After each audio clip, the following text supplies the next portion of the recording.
Is free speech making a comeback in the United Kingdom? Well, the UK government just came out with this announcement. Hi, Benjamin. Yeah, it's official today. The UK, specifically England and Wales, is pulling back from what many say is over-policing of online activity, not just reining in free speech here.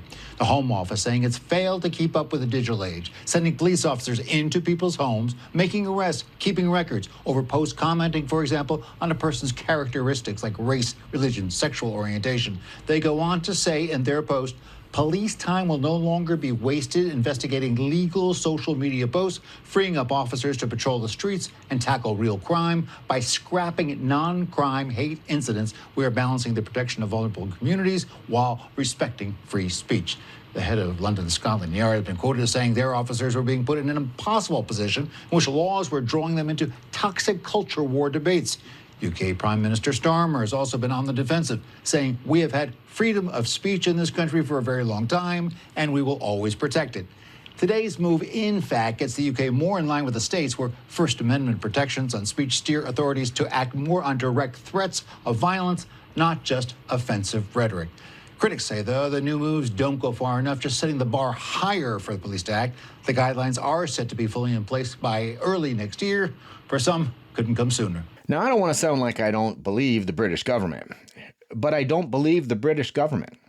They look at the words that they use. They could be right back into the butt-hurt protection business in no time. The British government has not done well when it comes to the issue of free speech.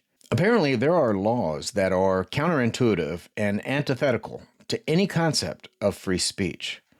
They have laws that use words that target any offense that could be deemed, and these are ambiguous at best, but they target anything that could be grossly offensive, indecent, obscene, menacing, or anything intended to cause distress or anxiety.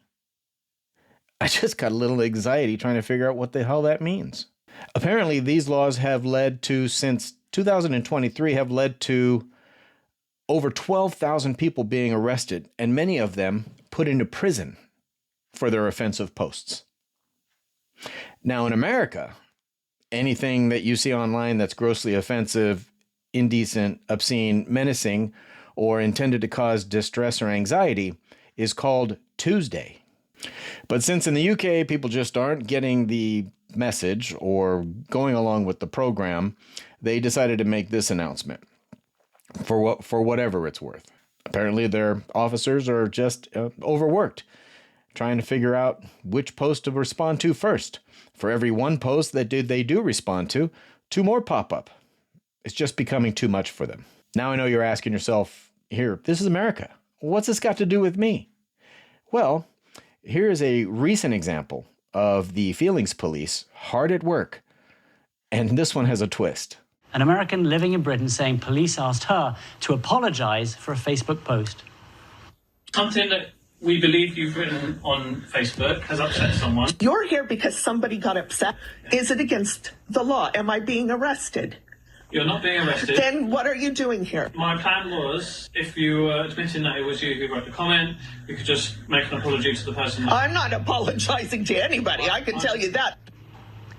How sweet is the irony that 250 years since we kicked out the British, a poor, impish British feelings police officer has to retreat in his own country from an American grandmother.